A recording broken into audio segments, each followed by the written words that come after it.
a week too, and this is what we talked about, them jamming the price up on Cooper Kupp and liking to see it more, is there's so many guys to play. We are back.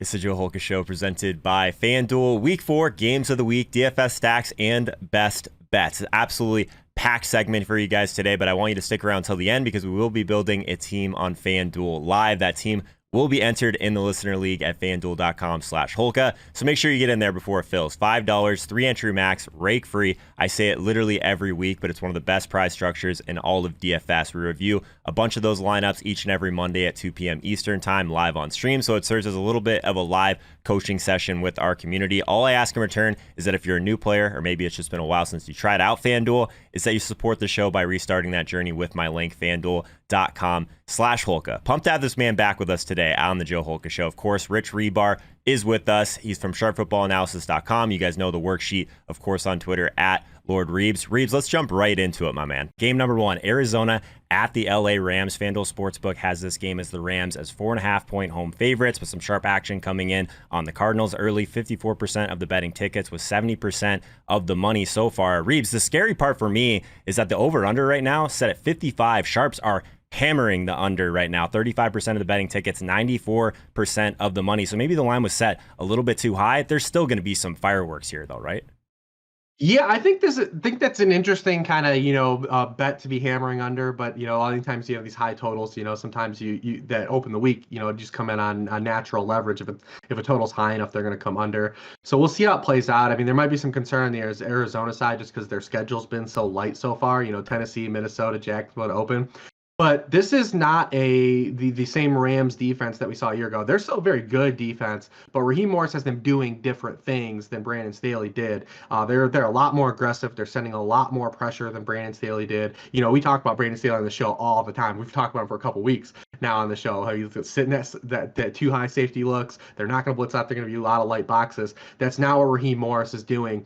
And if they're going to blitz a lot, right now, I mean, granted, grain of salt, strength of opponent, but the teams that have blitzed Kyler Murray so far, and it hasn't been a lot, teams have only blitzed him on 21% of his dropbacks this season, but he has absolutely lit teams up that sent extra defenders. He's 14 of 20 passing, 14.5 yards per pass attempt, and 4 touchdowns against the blitz so far to open the season. So it's going to be interesting to see if Raheem Morris kind of, sends extra heat at Kyler. Because if you don't get home, you end up having those broken plays. I mean, Kyler has that Russell Wilson gene where he turns his back to the defense and concedes yards, but somehow gets them all back. You don't see a lot of quarterbacks successfully be able to do that.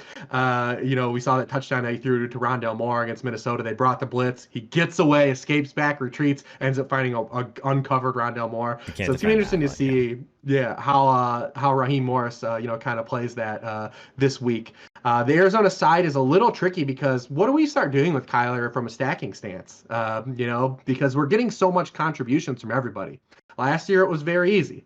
They're going to run a 3-by-1 offense. If DeAndre Hopkins is on the ISO side, and if he's not double covered, we're going to jam a slant or come back to him, and that's the offense. That's what the Arizona passing game was last year. Now we're getting contributions from Rondale Moore. The ghost of AJ Green is contributing. He's had 2 usable games in a row. Christian Kirk has been hyper efficient on the snaps that he's played. So we got a little opportunity here where we don't even necessarily. It's harder to stack Kyler, but also easier to play him a little bit naked now because you get the rushing. The other side, I think, is pretty easy. We know what we're doing with the Rams. Well, I guess maybe not. We don't inherently know what we're doing because Cooper Kupp's so expensive. But it's terrifying. He should be this expensive though, right? Like, make people pay to play him. This is what sites should do. I wish FanDuel did more of this, to be honest. Get aggressive with it. Get aggressive on some of these guys. Make it hard to pay up for him because it's hard to take away Cooper Kupp. Like his role in the offense. Like it's harder for defense to say, well, we'll just come and shut that down. He's a slot receiver. Like, you can't dedicate a lot of assets to stop a slot receiver. You just really can't. It's not all. You can play bracket coverage, but then you have other players still can do stuff, and it makes it's exactly what Harmon said. He's like, you could what do you do, right? Because he's gonna. I mean, the role that he has, like, there's really not a ton that you can do to shut him down in that way. So, man, it's tough. It's really not a fun time for us either. But at least now we have to make a decision because he's so expensive. So that's positive. Didn't mean to cut you off though. No, and you have to sometimes. But and then McVay, pulled Deshaun Jackson out of his bag last week. 2 weeks or go through the season, and the guy plays 17 snaps, and he's like, you know what? I got this dude. Let's throw him out there and make sure everyone remembers that I can do this in the offense too. And you add that lid lifting element, it just makes it accentuates a guy like Cooper Kupp his role, right? When you have a vertical asset. Cooper Kupp's even going to get more room to work in the middle of the field. So I didn't appreciate McVay doing that in the week where I was trying to get cute with Van Jefferson at like 10%. But it happens. Then we've still got, Bob Woods is out here. Eventually he's going to hit. I don't know how if we're going to keep going back to him or not. But he's still out here running routes on an elite offense, so his role really hasn't changed. Just the targets haven't found him yet. Eventually they will. Listen, Cooper Kupp's not going to have a 36% target share for 18 weeks. I think he's gonna smash. Like I said, we were above Cooper Kupp on Robert Woods this season. Yeah. But I'm also interested to see what happens in this backfield. I wish we had clarity. It would just be one guy, especially at this stage of the week when you and I are going to build a lineup. We really can't go here because I think if Sony Michel was just going to be the lead, or if Darrell Henderson was going to be the lead, we'd feel really good. I mean, Arizona came out of the blocks and they stopped the big dog. I mean, 77 yards on 20 touches for the big dog. Then they have just been absolutely hammered the past 2 weeks. I mean, Minnesota backs hit him for 176. Jacksonville running backs hit him for 178 last week. We'd love to be able to kind of say, all right, if we've got a guy locked into one role, because when Darrell Henderson was the starter, he was in at 100% of snaps. Last week with Darrell Henderson out, Sony Michel plays 75% snaps, gets 23 touches against the Bucks. We'd love to get 23 touches against this Cardinals defense. But now we have to worry about if Darrell Henderson comes back, is he still banged up? Do they say, all right, well, we played him 100% of snaps and he got nicked up, so do we need to incorporate both these guys to some degree? We don't know the split going in. We're flying blind on a high-scoring offense against a bad run defense. So that sucks. It kind of pulls the wool on us a little bit.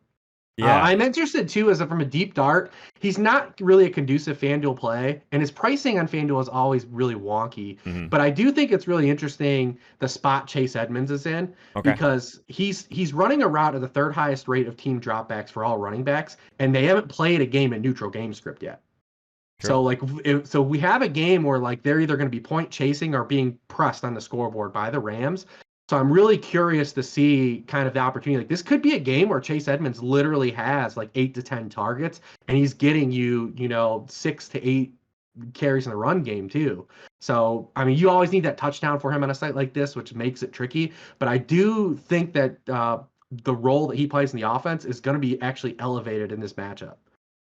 Yeah, Ryan Hodge in the chat right now with a $5 super chat says, we never play our quarterbacks naked, Reeves. So I guess not a spoiler, but maybe. Check out the Locks of the Week video if you're watching this later, because Jake Seeley is in on Kyler naked for this week as well. So Reeves, I guess let's talk about the nuke side of things. I don't know, maybe he's healthy, maybe he's not healthy, but we haven't seen that massive kind of target share that we are kind of accustomed to for Nuke. So is he almost gets too expensive? You hope to get back in to the DeAndre Hopkins love just by playing Kyler and one of the cheaper guys, or naked? I guess we can talk about the Arizona side quickly and then we'll move on. Yeah, I think he's a guy he's not gonna be a cash game play, but you're gonna sprinkle him into stacks. Hodge will, obviously.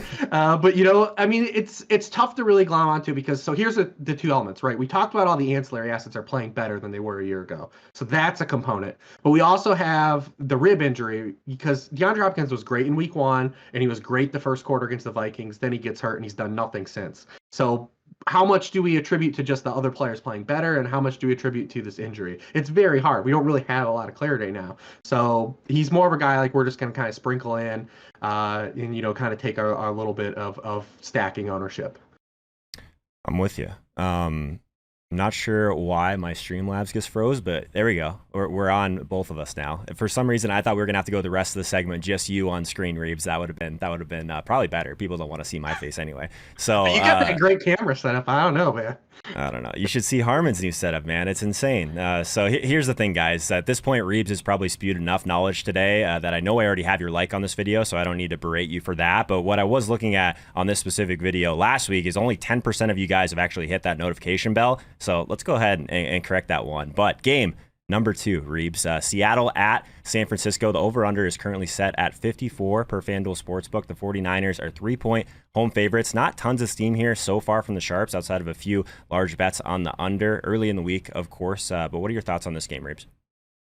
Yeah, and this is game 2. Anytime you have the 49ers involved, you always wonder, especially paired with Pete Carroll, that does it end up being more of a slugfest than maybe the line is suggesting. But man, this Seattle defense is so bad. So just put this into some context. The Seattle defense, from a success rate stance allowed, they're allowing opposing passing plays to have a successful rate at 60% of the time. The next closest team is at 52%. It's like, I mean, this team is awful defensively. They just cannot stop anybody through the air right now. Until they kind of show it, I mean, why not keep going back to the well? I mean, we've seen, Kirk Cousins light them up last week. So, I mean, why not keep pushing it? Does that mean I'm going to play Jimmy Garoppolo? No, but it means that this 49ers passing game is probably in play a little bit. We've seen them kind of get Brandon Ayuk back to kind of a full-time role after being in the doghouse for 2 weeks. And that also didn't really injure Deebo Samuel. He still came back and got 10 targets and had a 26% target share. They finally used Kittle as like a downfield asset. Kittle's week 2 average depth of target was -2 yards behind the line of scrimmage against the Eagles. In week 1, it was 5.6 yards against the Lions. So they got back to him using him down the field. It was 8.2 yards last week. We saw him. They get it. Remember, you want to get Kittle the ball in motion. You see him catch that slant because you know what? The first guy is never tackling George Kittle. You get him on those slants and them hots, like, ooh. I mean, he's just pushing bodies off of him and he's getting extra yards, getting that yak. That's what we love. I think on FanDuel, he's way too cheap this week, especially no Waller. I think the gap from Kelsey to Kittle is pretty wide this week. I think he should be a little bit more. I think he Kittle's definitely should be 6,700. That's the cheapest I've seen him on FanDuel in a while. Yeah. He should be over 7, I think, for sure. So we got those 3 49ers pass catchers in. We have no idea what to do with this backfield, right? I do think if Elijah Mitchell's healthy, he probably comes back into the role he had in weeks 1 and 2 because I don't think he played himself out of it. It was the injury. I think he was fine against the Eagles. He wasn't hyper efficient, but did nothing wrong either. He even had a touchdown come off the board. That was kind of suspect, an overturn call. But we saw on Sunday night and we don't know if it was Trey Sermon having limited work in the install this week because he was going through the concussion protocol, or they just completely still don't trust Trey Sermon. But in that game plan, they did not trust Trey Sermon. They actually operated with Kyle Juszczyk as basically almost the primary running back in that game. He had a career-high 9 touches. He's out here running routes. And, granted, not a lot of teams have a fullback to do this with, a guy like Juszczyk. But, so I do think if Elijah Mitchell's healthy, we will see him kind of come back. And he's really cheap if you want to get cute. We won't know till the end of the week, which is another thing when we do this show on Thursdays, kind of if he's going to really be back or not. But Seattle, again, we saw it against Alexander Madison last week. He had a great dual purpose game. They get crushed in the second half of the Derrick Henry game. So, I mean, there's opportunity, for the running game here to be productive as well. We just going to have to wait and see. He might be a great late swap guy because, we might not have clarity until, Sunday afternoon. And he's so cheap, you can obviously get him and free up a bunch of time to do a lot of things. So, I mean, that's basically the 49ers side. Russ is doing his thing. Russ continues just to be hyper efficient every week. He didn't have a huge fantasy game last week, but still the efficiency from a passing stance was there, 9.3 yards per pass attempt. He's been over 9 yards per pass attempt in every game. Just absolutely kind of just being what he does. So it's hyper efficient. Now, the thing about this is we're back to what do we do with who do we stack Russ with? The weekly conundrum. Both guys are the guy that I stack him with is the answer. What's that? The opposite of the guy that I choose to stack him with is probably the right answer. Yeah. So remember, we brought this up last week. So I kind of brought this up and I wanted to do some math on this to really see like how often do these guys not produce together? Yeah. So in the 2 years they've played together, they've gone over 100 yards together just once. They've been wide receiver ones, top 12 scorers in a week just twice. They've been top 24 receivers just 5 times, which includes the 2 top 12. So it really is true. Like these guys do not smash together. It's crazy. Because you would think with how tight the target tree is, there would be games where Russ has to drop back 35 times and both these guys get there. But it never happens. Like we can never double stack these guys, and it makes no sense. I think that the one when you look at it from like a historical stance, the guy that was the higher floor always is DK. Like when he busts, he at least gives you something. Where Lockett does stuff like last week. Lockett will give you the 2 for 20s. DK really doesn't hit you the 2 for 20s very often. Mm-hmm. But you can't even use last year's kind of matchups to kind of really kind of get a signal because both of these guys had an awesome game against the 49ers. The 49ers secondary is absolutely bludgeoned right now. They've got Emmanuel Mosley starting. They have a rookie, Diamondori Lenore, who is having to start. Diamondori Lenore has faced the third highest air yards in the NFL from a target. So, I mean, he'd be a guy we want to pick on. He does, like, from a stance where they line up on the field, overlap with DK Moore, but it's really, we're still talking 50% of the routes. Like, true. That's not, it's hard to really take that and say, that's the problem with quarterback wide receiver match. People will say that, take that 50% and say, get him, he's the whole game, lock it up. But you don't know. Side? So yeah. Yeah, I mean, so you don't know. There's other guys that are going to run routes on Lenore as well, so that he might be targeted. So it's always tricky to kind of figure out. And but this game, I think it's interesting to go to the passing game because Chris Carson picked up a hamstring. They've been kind of coy, really shown up that he's like really in danger of missing, but they haven't really been effective running the football the last 2 weeks. So, I mean, if it's going to be a limited Chris Carson and Alex Collins and Travis Homer, we know they'll still try to run the football, but it might swerve into having, Russ have to throw the football. We may have Gerald Everett in this game because he was placed on the COVID list. And they don't really have another tight end on the roster, that has really played any snaps at all this season. So it might be just Will Dissly playing 100% of the snaps. Yeah, so I forgot to ask you this on the last game, Reeves, but going to need your best bet and your favorite stack. So who is it, Lockett or Metcalf if you're running Russ? Sounds like on the other side of it, you don't mind the Kittle bring back, which I'm into for sure.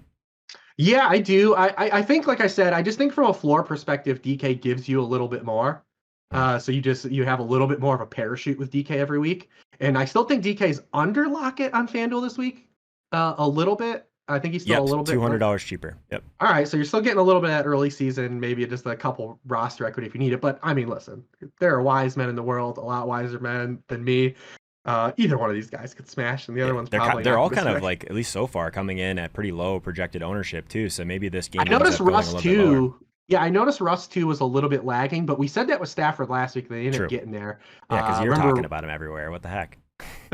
I mean, sorry. I mean, it happens. Yeah, when we came into Sunday, remember my big take was like, I'm going to go Stafford over Herbert because he'll be lower out. Like, it's tracking to be lower out. Right. And then by the time we got to Sunday, it was Herbert, and I ended up playing a lot of Herbert. It worked out. So we'll take it. So monitor that rostership, guys, on your favorite site. See what it's looking like. But yeah, I like, the Seattle side of this. I think the 49ers defense is getting a little bit too much credit that it's had for an early season start. And then I kind of still like the over in the first game we talked about. Okay.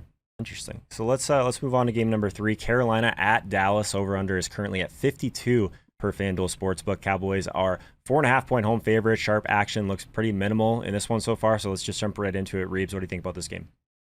This game is really intriguing to me on a number of levels. For one, so Kellen Moore has come out of the blocks just blazing. He's called 3 really tremendous game plans, really suited on what the opposition does defensively. We saw him kind of go at that pass-heavy script against the Bucs and spread them out.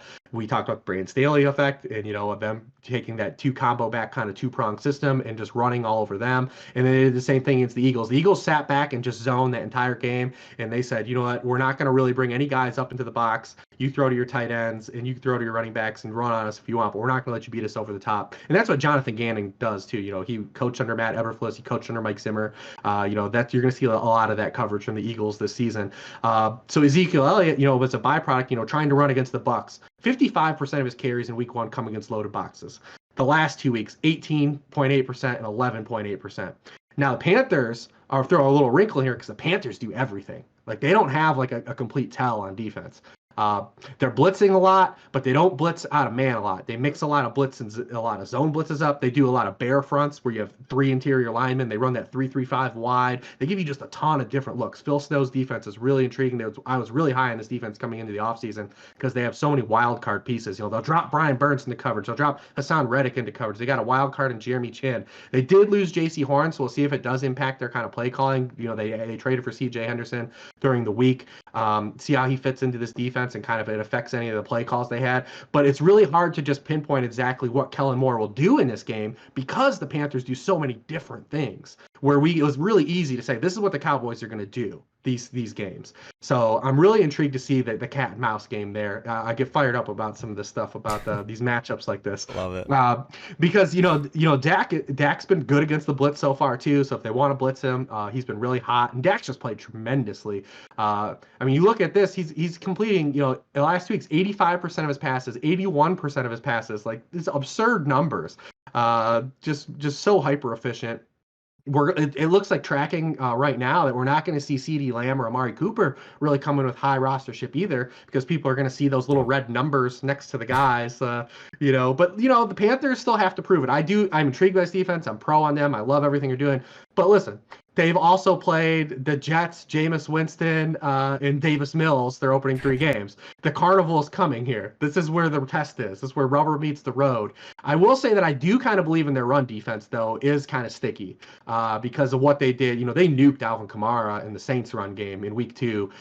There was even anything for them to do in that game. And I understand you have to have a little bit of pass to open up the run, and that might happen here because you have to respect the Cowboys pass a little more than the Saints.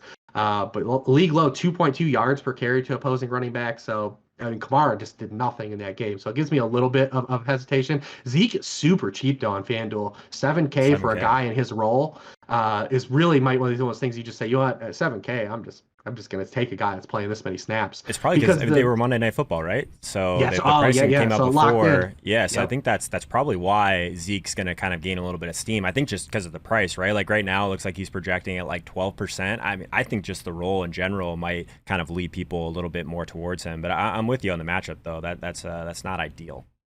Yeah, and I think the matchup is going to make you see some of this because so Tony Pollard's had really nice involvement in the game plan from a prospect, like we said. These are teams that were going to invite the Cowboys to run, and it lets you kind of incorporate the game plan. Remember, early in that Bucs game, Tony Pollard was also part of the game plan, and he kind of came out of it as the game script kind of waned and the Dallas started to have to play catch up. So I'm curious to see if this is a thing that we see all year, if it's more of a case by case basis with how much Tony Pollard is getting rushing actually usage, because Tony Pollard's not getting any team dropbacks.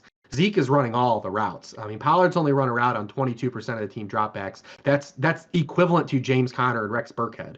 So it's not like Zeke's still running all the pass routes. So I'm curious to see if Pollard's scripted rushing touches are more just these product of these last two game plans or early plan game script. And if the Cowboys were to fall behind or have some series where are not productive, we see less of him. I will say that the tight end thing, I don't know if I'd go chasing the Dalton Schultz waterfall. His usage was the exact same it was basically the first 2 weeks of the season. Him and Jarwin are still basically splitting snaps and routes. He has had more targets in 2 of the 3 games than Jarwin, but it's just really tough right now with their actual route usage and snap usage to say like Dalton Schultz is clearly ahead of Jarwin. It's still going to be a little bit of whack-a-mole there on that side. And then when you shift to the Carolina side, we got no Christian McCaffrey in this game. We're gonna see Chuba Hubbard be probably the most popular running back play, I think, by far this weekend, because given his price, Dallas is allowing 5 yards per carry to running backs. That's 28th. Not only that, they're allowing 14.5 receiving points per game to running backs. That's just 29th in the NFL.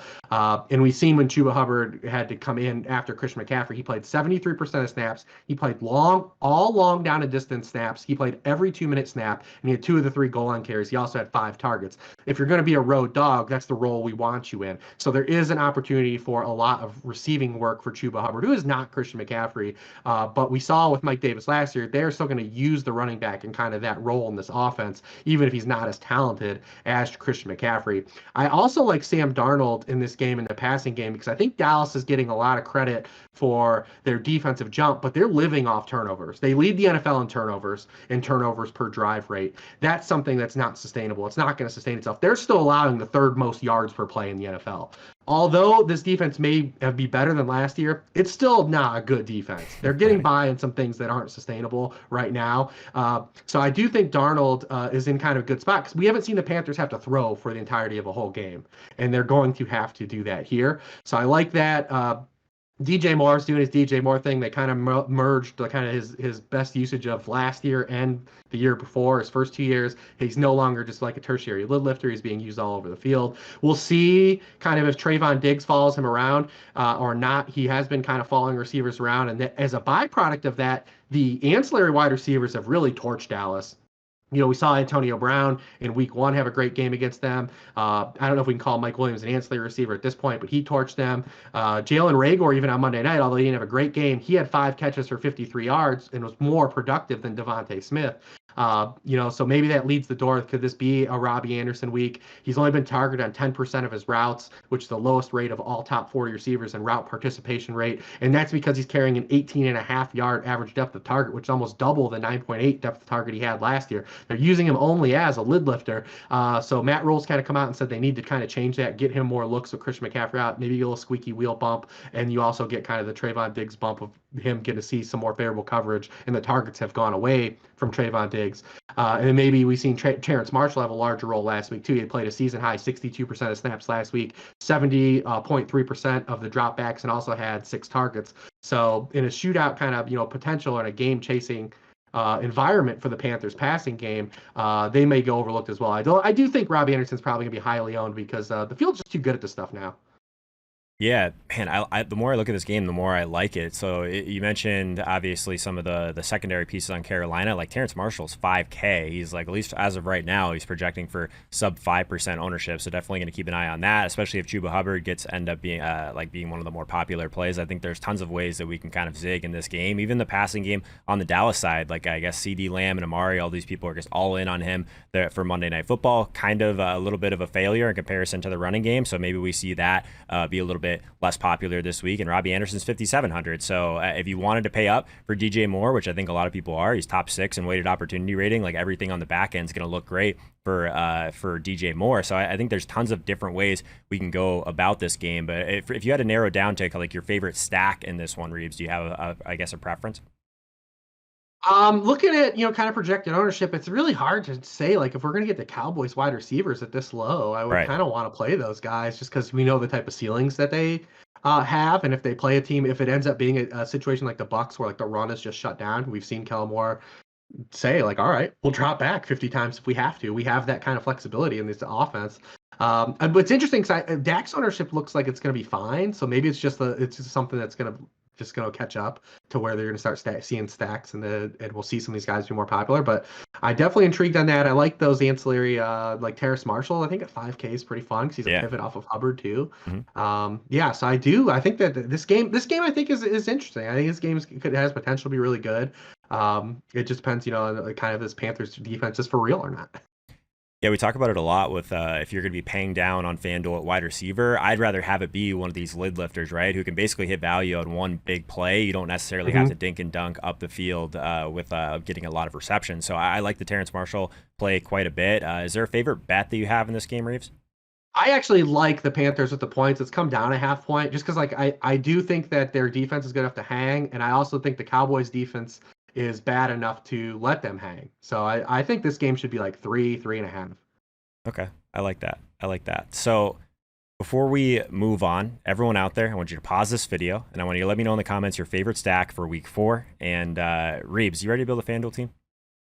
Maybe. I don't know. There's a lot of guys I want to play. I know, right? So not to, I guess, give you too much shit, but you've given away this lead a little bit, Reeves. Now it looks like you and DJ Hernandez are now at a negative $2 profit for the year. Jake hasn't cashed this thing yet, though, so Jake's at negative $15, so at least you have that. It is very tough, though, to build a lineup this early in the week. So I think it's I don't know what the actual points, but I think I've been consistently producing points. Yeah, should we do like a total points versus like, I guess, total profit as well? Like get 2 different graphs going? I keep telling myself I'm gonna make a graph for this. I just haven't done it yet. Because I've definitely been like a piece away each week because I've always the lineup we built here, I at least throw into another single entry just to see how it does. And I've at least been on the bubble the 2 weeks I've been out. So it's not like I'm bricking. This is true. So the Joe Holka Listener League, obviously, FanDuel.com/Holka. Make sure you get in there before it fills. $5, rake free, big prizes. It is the best contest in all of DFS. We talk about it every single week. It is the battle of the guests. We have lineups from Reeves, Jake Seeley, and DJ Hernandez in here. We'll keep the running tally as we go. So who's going to be the start, Reeves? Do we want to start with a stack in this one, or do we want to kind of piece together a couple of your favorite leverage plays first? What stack do we go with that we mentioned? Do we do the Ross? Do we do the Dak? Or do we do the Darnold? I don't know, man. The Russ one to me is just so terrifying because I feel like I get it wrong every week. So yeah, I mean, there's always that risk. I do like Kittle though this week a lot too, True. so it does give us the run back. So let's see what we get. Let's He's start with doing it. Russ. Let's start with Russ, and then we'll start with Kittle, Mhm. and then I guess for salary right now, What was that? I missed that one. Cut out for a so we'll go second. DK. DK, is the got it. DK as the stack, and then Kittle the run back. We're going single though, right? Yes, I mean we can't it's like I laid out the maybe it hits and maybe that's the actual pivot. Maybe we start double stacking these guys and then you hit, but like it I don't know, man. Yet. You looked it. I'm glad you looked it up because I've wanted to do that. I guess haven't. So yeah. We kind of like talked about it in passing last week on the show, and I was like, I'm gonna put some of the actually pull some data on this. So it's as bad as we thought. Probably worse than we thought. So. Yeah, sometimes it never is. When you go under the hood, you're like, oh, maybe the narrative is just pushing this overblown. Nope, it's not. It's actually a thing. It's actually a thing. Let's see. So normally, I think the easiest way to do this is just we'll scroll down on defense. We can always you always make me pick up. We can always upgrade defense later though. So like, let's figure out who's like a cheaper defense that we'd be somewhat interested in. If we got Minnesota against Cleveland, hopefully there's a little bit of pace to that game. We have Carolina at Dallas. At least there's pass attempts on the Dallas side there. Man, it's not great down there. I'll say that. Stick the Chiefs in there for now. Okay, cool. Chiefs are 3,700. We'll reassess. The Eagles are going to be out 3 starting offensive linemen this game, and then they're always going to get dropbacks against the Chiefs. So I mean, Hurts is going to get out of some sacks, but I think down all those offensive linemen is going to be rough. Yes, seems not great. I'll say this about the Russ stack though. I like that it's at 4 p.m. So we will have some flexibility here, regardless on what happens at the 1 p.m. slate. So all right, so you have 6,800 per player left. So tons of salary now. Okay, well, let's see who we talked about on the show too. So do we just eat the chalk and play Hubbard? Cool. We can. Let's play. Yeah, let's get at least a piece of that game. Well, because I mean he's 300. He's going to be popular, but hopefully the Russ stack makes it different. But I mean, like I said, them being dogs, him running all the long down and distance work, I think the receptions will be there. So do we want to go mini stack with Hubbard? Do we want to add like one of those cheaper wide receivers with Hubbard? I'm just trying to think of a way to make that one a little bit more unique. Or we can just leave him in there and kind of just be the salary saver for now too. Yeah, let's leave him as a salary saver because there are a couple of receivers that I think I want to mix in. I don't know if I really like Odell Beckham this week. It's your team, Reeves. Don't let me influence you. I don't want to run you into a team that doesn't. This is a week 2, and this is what we talked about them jamming the price on Cooper Kupp and liking to see it more. Is there's so many guys to play. It feels like. Let's go with Stephon Diggs. Yes. I know you never push back on playing Stephon Diggs. You know he cost me $1 million last week, right, Reeves? I was kind of following that. When Mike tweeted the lineup in the afternoon, I was like, oh, I gotta see where the sweat goes. We were super live, like legitimately, all jokes aside, super live. If it wasn't for the Stephon Diggs snowflake, it's not great. Yeah, so that was a bummer. It was heartbreaking, but at least he came out still ahead. It's not like we were fading Stephon Diggs in our Allen team, so you can't really tilt it that hard. So, anyways, no one cares about my team that almost won $1 million. Anyways, Stephon Diggs needs to make it up to me here. Listen, if you're gonna have a show bringing people to come to the yard, you better drop some lineups like that. That's to get more people to come to the product. Exactly. But I play Diggs here. I think that him being 100 off of Devontae Adams helps him. I like that. Because I think and with Devontae Adams being at 4 p.m. too, I think a lot of people they'll say, all right, I can just pay the 100 up, get Devontae Adams, elite target share, and I got the 4 p.m. Whereas Diggs is at 1. Yep. And then a lot of people are going to play this narrative like the Bills are going to be up too much for Diggs to do anything. Yeah, I don't like that narrative at all. I mean, he could easily score 2 touchdowns and have 200 yards. We do this all the time. Listen, if the Bills score a lot of points, they're going to probably doing what the Bills do and throwing the football. So I'm going to No, man, haven't you heard? Like, Stephon Diggs doesn't score touchdowns anymore, man. It's crazy.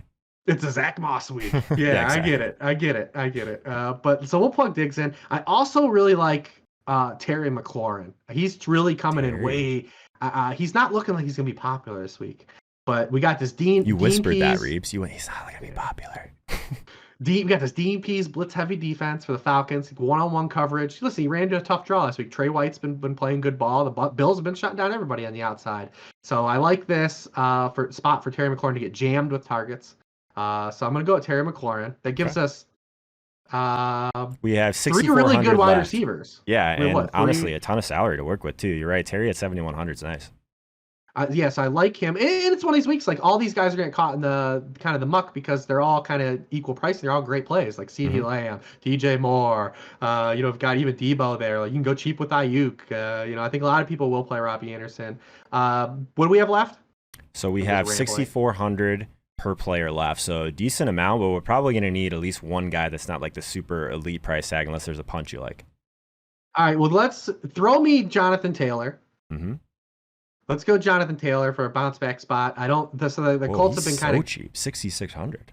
Yeah, give me him against the Dolphins. They've been getting kind of stomped on the ground by everyone. When Peyton Barber runs for 130 yards on you, I'm gonna take notice. All right, so here's the range you're looking at then: Melvin Gordon, Robert Woods, Sterling Shepard, Chase Edmonds, Tim Patrick, Zach Moss. It's kind of gross in this area. So if we did want to change defense, this is your time to do it.